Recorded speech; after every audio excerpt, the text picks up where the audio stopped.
seguiremos luchando firme en ese compromiso.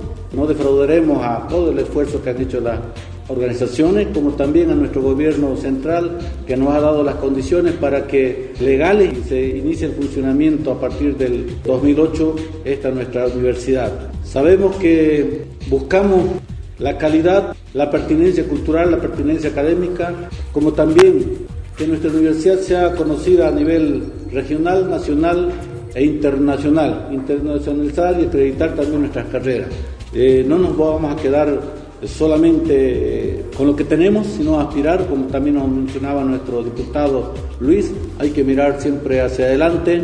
Estamos en una etapa nueva, sabemos que la anterior gestión en el 2020 ha sido difícil, como también por las autoridades que han estado ejerciendo las autoridades jerárquicas de la institución, que no han tenido la pertinencia para llevar adelante y posicionar nuestra universidad.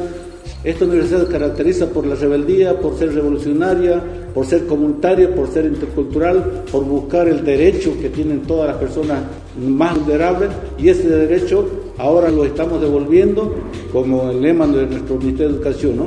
Tenemos el derecho al acceso a la educación, derecho a la permanencia, derecho a la titulación. En los aspectos económicos también tenemos falencia, pero eso ya es gestión, es capacidad de gestión de las actuales autoridades, y agradecer a los directores, ¿no? y a los estudiantes que el año pasado han hecho posible para que nuestra universidad se sostenga, ya que no había una política clara desde la MAE para que se fortalezca nuestra institución.